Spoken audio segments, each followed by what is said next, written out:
हाँ जी, नमस्कार, जय हिंद, जय भारत। मैं संजय महिला स्वागत करता हूँ आपका अपने परिवार पे। तो दोस्तों, आज की लाइव क्लास हमारी शुरू हो गई है। सब मिलकर एक बार क्लास को शेयर कर दो। तो दोस्तों, आज का हमारा पहला क्वेश्चन आपके सामने है कि फिल्मी या सिनेमा के क्षेत्र में दिया जाने वाला प्रमुख पुरस्कार कौन सा है।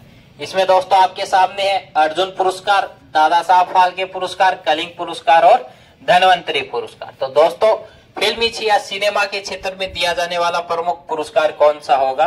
आपका दादा साहब फाल्के होगा। दादा साहब फाल्के पुरस्कार याद रखना दोस्तों, गोविंद गुंडीराज फाल्के, जिन्हें भारतीय फिल्मों का पिता कहा जाता है, उनकी स्मृति में यह पुरस्कार दिया जाता है। याद रखना, भारत की जो पहली फिल्म थी राजा हरिश्चंद्र, उस राजा हरिश्चंद्र के निर्माता भी कौन थे? दादा साहब फाल्के थे। भारतीय फिल्मों का पिता भी किन्हें कहा जाता है? दादा साहब फाल्के को कहा जाता है। और याद रखना, वर्तमान में ये पुरस्कार किसे दिया गया? तो आशा पारेख को दिया गया। किसको दिया गया दोस्तों? आशा पारेख को। और दादा साहब फाल्के पुरस्कार पाने वाली पहली भारतीय अभिनेत्री कौन थी? तो दोस्तों वो कौन थी? देविका रानी। कौन थी? देविका रानी। अर्जुन पुरस्कार की बात करें तो दोस्तों इसकी शुरुआत 1961 के अंदर हुई थी और ये किस क्षेत्र में दिया जाता है? खेल के क्षेत्र में दिया जाता है। कलिंग पुरस्कार की बात करें तो 1952 में इसकी शुरुआत हुई। किस क्षेत्र में दिया जाता है? विज्ञान के क्षेत्र में दिया जाता है। और याद रखना, विज्ञान के क्षेत्र में प्रतिवर्ष कौन देता है? यूनेस्को के द्वारा दिया जाता है। इतिहास में कलिंग का युद्ध भी प्रसिद्ध है। 261 ईसा पूर्व हुआ था। सम्राट अशोक के राज्याभिषेक के 8वें वर्ष यह युद्ध लड़ा गया था। इसमें एक तरफ कलिंग का राजा और एक तरफ सम्राट अशोक था। इस युद्ध के बाद सम्राट अशोक क्या करता है? हमेशा के लिए युद्ध लड़ना छोड़ देता है और उपगुप्त या बाल पंडित के सहयोग से क्या करता है? बौद्ध धर्म अपना लेता अपना है। धन्वंतरी, तो धन्वंतरी याद रखना चंद्रगुप्त द्वितीय के दरबार का प्रमुख राजवेद या चिकित्सक था। और धन्वंतरी पुरस्कार है वो 1971 से शुरुआत हुई थी इसकी। और किस क्षेत्र में दिया जाता है? तो चिकित्सा के क्षेत्र में ये पुरस्कार दिया जाता है। हमारा दूसरा क्वेश्चन आपके सामने दोस्तों कि भारत की सबसे बड़ी तेल रिफाइनरी कहां पर स्थित है। क्वेश्चन क्या है कि भारत की सबसे बड़ी तेल रिफाइनरी कहां पर स्थित है। इसमें आपके पास है डिगबोई। तो डिगबोई आपका असम के अंदर पड़ता है दोस्तों। गुवाहाटी भी असम में, जामनगर गुजरात में। तो दोस्तों, भारत की सबसे बड़ी जो तेल रिफाइनरी है वो कहां पर है? जामनगर गुजरात के अंदर है। डिगबोई की बात करें तो याद रखना, भारत की पहली तेल रिफाइनरी थी वो कहां पर खोली गई थी? डिगबोई असम के अंदर। भारत की सार्वजनिक क्षेत्र की पहली तेल रिफाइनरी कौन सी थी? तो वो आपकी असम गुवाहाटी के अंदर खोली गई थी। तो दोस्तों, भारत की सबसे बड़ी तेल रिफाइनरी कहां पर है? तो कहां पर है? जामनगर गुजरात के अंदर। फिर दोस्तों, अपना अगला क्वेश्चन है कि सबसे प्राचीन वेद कौन सा? ये वेदों से क्वेश्चन है इस बार। तो प्राचीन वेद कौन सा है? तो कौन सा? ऋग्वेद। तो याद रखना, भारत का सबसे प्राचीन वेद कौन सा है? ऋग्वेद। आ जाए, भारत का सबसे बड़ा वेद कौन सा है? ऋग्वेद। वेदों की संख्या कितनी है? 4। वेदों के रचयिता कौन है? तो महर्षि वेदव्यास। महर्षि वेदव्यास। याद रखना, वेदों को वैसे तो अपौरुषेय कहा गया कि वेदों की रचना किसी ने नहीं की, इनका संकलन करता था कौन? महर्षि वेदव्यास। उसके बाद याद रखना, सामवेद। भारतीय संगीत का जनक किसे कहा जाता है? तो भारतीय संगीत का जनक सामवेद को कहा जाता है। याद रखना, यजुर्वेद ये गद्य व पद्य दोनों भागों के अंदर स्थित है। अथर्ववेद की बात करें तो यह सबसे नया और आधुनिक वेद है। याद रखना, जादू टोना भूत प्रेत और औषधि का उल्लेख कहां पर है? तो औषधि का उल्लेख कहां पर है? अथर्ववेद के अंदर है। याद रखना, औषधि सबसे नया आधुनिक वेद। जादू टोना भूत प्रेत तो देखे होगा, जादू टोना तो देखे होगा। हर मंगलवार और शनिवार का माइन चला जाओ थे भारत का माइन, तो चोराओ मिलो और मिलता नहीं नारियल या कोई ठेकरी पक्की मिलेगी। एक तो कब्जा की फीस, रोली, सिंदूर, 5 बतासा, 1 रिफियो और 4 नागा पानी पड़े रहो। मिलेगा क्या? आज तक किसी ने 2000, 5000, 10,000 रुपया कौन दे रहा नहीं। आज तक कोई बढ़िया जींस पैंट, कोई कोट पैंट दर की गयो। तो ये जादू टोना करने वालों से मेरा हाथ जोड़ के निवेदन है कि करके जाओ, जहाँ ढंग को 100 दो रख की जाया करो। बतासा नहीं, 5-4 किलो लड्डू पेड़ा दर जाया करो। 5-10 हजार रुपया दर जाया करो। 2-4 एक चोड़ो पजामा की जोड़ी, बढ़िया रिबॉक एडिडास का जूता और बढ़िया कोई कोट पैंट या जीन्स पैंट पाट। ये मैं क्या कहूँ, देखो कोई को पक कौंटी का तैयार बैठा रहूंगा तक क्या बैठा रहूंगा थे दरेगा को अभी हूँ पहले हवा का मैं नहीं उठाऊंगा कि ना। तो ये जादू टोना भूत प्रेत भूता की तो थे आप लो बूढ़िया गन भेजे, आप लो बूढ़ियो हर परिवार में एक बूढ़ियो यहाँ को मिलोगो जगह को सामने भूत वो हेड है। और भूत भी कुनु क्या मांगी, बीड़ी। अगो भूत मिलो मेरे को बीड़ी मांगी, लेकिन भूत हमेशा आज तक आदमिया नहीं मिले और आज तक को रिकॉर्ड है बीड़ी मांगी। लेकिन आज तक कोई ऐ की चुड़ैल पैदा नहीं हुई जबकि पापा की पर्यान मिली और बकनू आज तक गोलगप्पा भी मांगिया हुई। पापा की पर्यान आज तक कोई चुड़ैल नहीं मिली है। तो ये भूत प्रेत भी की नहीं मिली है, पापा का मगरमच्छा नहीं मिली है। हर बन चाहे के बीड़ी चाहिए। भूत बहुत ईमानदार हो, बताओ और क्यों कौन लेके बीड़ी पे दे यार। तो थारो के लागे तो हर शनिवार और मंगलवार ने थे एक फलसा के बारे एक बीड़ी धर दिया करो और माचिस की डब्बी धर दिया करो कि भूत भाता हो तो भाई तेरी सल्टा लिए।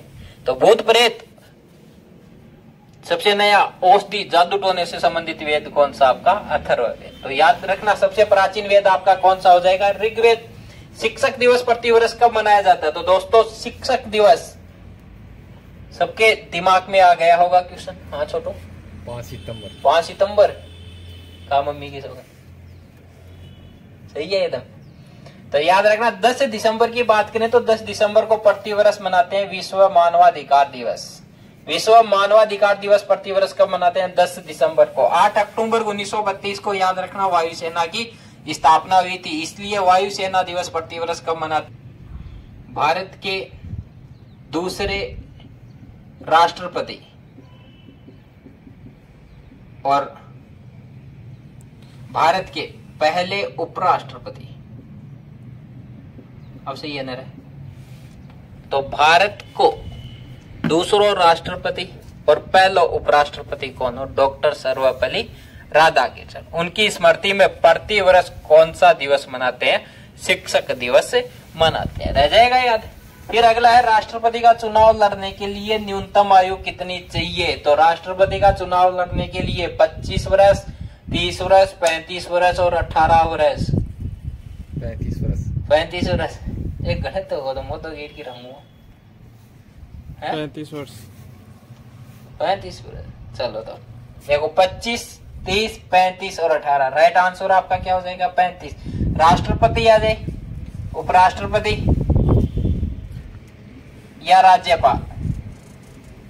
चुनाव लड़ने के लिए न्यूनतम आयु कितनी चाहिए, 35 वर्ष। बात करें प्रधानमंत्री की तो प्रधानमंत्री की कितनी चाहिए, 25 वर्ष। उसके बाद 30 वर्ष। राज्यसभा का सदस्य बनने के लिए न्यूनतम आयु 23 वर्ष। और भारत के अंदर मतदान की न्यूनतम आयु 18 वर्ष। याद रखना पहले ये 21 थी, लेकिन 61वां संविधान संशोधन हुआ 1989, उसके अंदर ये कितनी कर दी गई, 18 वर्ष कर दी गई। फिर विश्व का सबसे बड़ा मरुस्थल कौन सा है, अगला क्वेश्चन आपके सामने, विश्व का सबसे बड़ा मरुस्थल कौन सा है, तो कौन सा है, सहारा। गेट होगी, गेट होगी, मरुस्थल देखे होगी, कौन देखे जना कहे बेर तो बड्डे हो कठे। तो याद रखना विश्व का सबसे बड़ा मरुस्थल कौन सा है, तो ए में आपके पास थार, ब में आपके पास कालाहारी, स में गोबी और द में सार। राइट आंसर इसका क्या हो जाएगा, सहारा का हो जाएगा। थार के मरुस्थल की हम बात करें तो ये भारत और पाकिस्तान के अंदर है। भारत और पाकिस्तान के अंदर कौन सा मरुस्थल है, तो थार का मरुस्थल है। याद रखना सर्वाधिक जैव विविधता किस मरुस्थल में पाई जाती है, तो किस में पाई जाती है, थार के मरुस्थल में। और थार का मरुस्थल है ये दोस्तों, याद रखना भारत का सबसे बड़ा मरुस्थल है। भारत का सबसे बड़ा मरुस्थल कौन सा है दोस्तों, तो थार का मरुस्थल है। उसके बाद आपका आता है कालाहारी मरुस्थल, कहां पर है, अफ्रीका। अफ्रीका में भी कहां पर, तो अफ्रीका के भी ये दोस्तों है दक्षिण के अंदर स्थित। कहां पर है, अफ्रीका के दक्षिण में। किस देश में है, बोत्सवाना देश में। बोत्सवाना देश के अंदर है दोस्तों।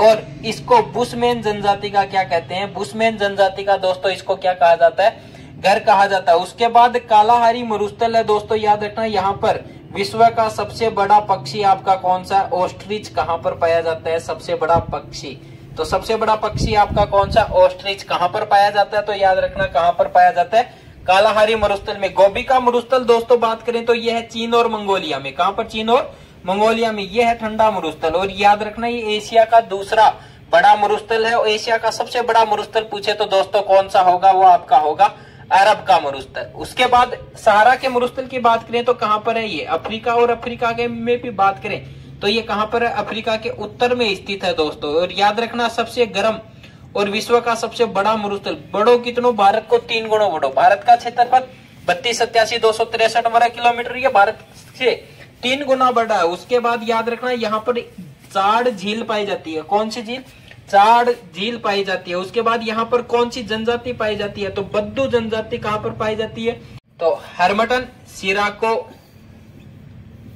और हबूब हवाएं कहां पर चलती हैं? आपकी सहारा के मरुस्थल के अंदर चलती है। अगला क्वेश्चन आपके सामने है कि भारत का सबसे ऊंचा पठार कौन सा? तो भारत का सबसे ऊंचा पठार कौन सा है? पामीर, लद्दाख, मैसूर और छोटा नागपुर का पठार। तो बताओ भाई भारत का सबसे ऊंचा पठार कौन सा? 5 सेकंड है आपके पास, दो जल्दी से जवाब।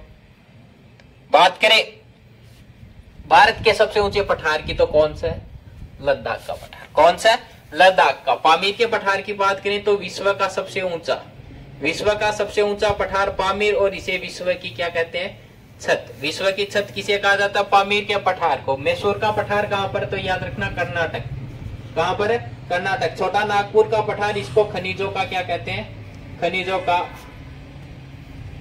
अजायब घर। खनिजों का अजायब घर किसे कहा जाता है? छोटे नागपुर के पठार को खनिजों का क्या कहा जाता है? अजायब घर कहा जाता है। तो याद रखना दोस्तों भारत का सबसे ऊंचा पठार कौन सा? लद्दाख। विश्व का पूछे तो पामीर कर देना। खनिजों का अजायब घर किसे कहते हैं? तो कर देना छोटा नागपुर के पठार को। फिर मैसूर का पठार कहां पर स्थित है? कोई पूछे तो कर देना कर्नाटक के अंदर। फिर आपका करो या मरो का नारा किस आंदोलन में दिया गया? बता रहे? भारत छोड़ो। भारत छोड़ो को मैंने कौन दियो? महात्मा गांधी। महात्मा गांधी। सही बता। और गलत होगा तो लटका दूंगा मैं तो है? सही है। छोड़ दिया जाए, मार दिया जाए, देख ले। बताओ भाई, थे भी बताओ कमेंट में। तो दोस्तों देखो, करो या मरो का नारा किसने दिया? तो पहली बात तो दिया था किसने? गांधी जी। कब दिया था? तो याद रखना भारत छोड़ो आंदोलन 1942 के टाइम पर इसने ये नारा दिया था। असहयोग आंदोलन की बात करें तो दोस्तों 1920 के अंदर असहयोग आंदोलन चलाया था। सविनय अवज्ञा आंदोलन की बात करें तो 1930 के अंदर। व्यक्तिगत सत्याग्रह की बात करें तो 1940 के अंदर चलाया था। कब? 1940 के अंदर। याद रखना दोस्तों कि जो असहयोग आंदोलन था इसका कारण क्या रहा था? तो इसके कई कारण माने जाते हैं। रोलेट एक्ट, जलियांवाला बाग हत्याकांड, खिलाफत आंदोलन। और बताते हैं कि यह आंदोलन अपनी चरम सीमा पर था। तभी 4 फरवरी 1922 को चौराचारी नामक स्थान पर, यूपी के अंदर पड़ता है, वहां पर 21 पुलिसकर्मी और 1 थाना अधिकारी को जिंदा जला दिया जाता है। उसके बाद इस घटना के बाद जैसे ही गांधी जी को पता चली, गांधी जी ये आंदोलन है वापस ले लेते हैं। सविनय अवज्ञा आंदोलन, जिसको दांडी यात्रा भी कहते हैं, नमक कानून को तोड़ने के लिए, गांधी जी ने यह आंदोलन चलाया था। फिर बात करें अगले क्वेश्चन की, गोल्डमैन पुरस्कार का संबंध किससे? तो गणित के, कृषि, पर्यावरण संरक्षण और खेल। तो याद रखना दोस्तों इसका सही आंसर क्या होगा? पर्यावरण संरक्षण इसका सही आंसर होगा। बात करें गणित, तो गणित के क्षेत्र में दोस्तों दिया जाता है एबल पुरस्कार। कृषि के क्षेत्र में दिया जाता है नॉर्मन बोरलॉग पुरस्कार। और खेल के क्षेत्र के अंदर दिया जाते हैं आपके द्रोणाचार्य, ध्यानचंद पुरस्कार, अर्जुन पुरस्कार। याद रखना जो अपना ध्यानचंद पुरस्कार है भारत का सबसे बड़ा खेल पुरस्कार है। तो गोल्डमैन पुरस्कार के क्षेत्र में होगा तो पर्यावरण संरक्षण के क्षेत्र में दिया जाता है। उसके बाद कौन सा देश यूएनओ का सदस्य नहीं है? तो यूएनओ के सदस्यों की बात करें तो वर्तमान में 193 सदस्य हैं। कौन सा इसका सदस्य नहीं है? तो भारत तो 1945 के अंदर ही बन गया था। रशिया इसका स्थायी सदस्य है। फिर याद रखना दक्षिणी सूडान की बात करें तो दक्षिणी सूडान इसका सबसे नवीनतम 193वां सदस्य है। और राइट आंसर आपका क्या हो जाएगा? Vatican city. वेटिकन सिटी जो सबसे छोटा देश भी है, सबसे छोटा देश वेटिकन सिटी है। और याद रखना वेटिकन सिटी यूएनओ का वर्तमान सदस्य देश नहीं है। उसके बाद एशियाई विकास बैंक एडीबी, का हेडक्वार्टर कहां पर है? एडीबी का हेडक्वार्टर कहां पर है? रोम, मैड्रिड स्पेन, वियना और मनीला फिलीपींस। तो दोस्तों एशियाई विकास बैंक का मुख्यालय कहां पर है? अब बता मेरा लाल है मनीला। तेरी धुनी निकल गई ना है? वो चौक ले रहे हो इतनी देर तो याद रखना। रोम की बात करें तो अंतरराष्ट्रीय खाद्य एवं कृषि संगठन का हेडक्वार्टर कहां पर है? रोम इटली में। मैड्रिड स्पेन की बात करें तो WTO विश्व पर्यटन संगठन का हेडक्वार्टर कहां पर है? Madrid Spain. अंतरराष्ट्रीय व्यापक परमाणु प्रतिबंध संधि CTBT का हेडक्वार्टर कहां पर है? Vienna Australia. और एडीबी का हेडक्वार्टर कहां पर है? तो एडीबी एशियाई विकास बैंक का हेडक्वार्टर कहां पर है? मनीला फिलीपींस के अंदर। लास्ट क्वेश्चन आपके सामने, भारत में टाइगर प्रोजेक्ट परियोजना की शुरुआत कब हुई? तो भारत के अंदर टाइगर प्रोजेक्ट परियोजना की शुरुआत हम देखते हैं तो ए में अपने पास 1971, ब में 1973, स में 1984 और लास्ट में 2002। तो दोस्तों बात करें भारत में टाइगर प्रोजेक्ट परियोजना की शुरुआत कब हुई तो आपका राइट आंसर क्या हो जाएगा? 1973। कितना? 1973। तो ये थी आज की हमारी क्लास। मिलते हैं कल एक नई क्लास के साथ। जय हिंद, जय भारत,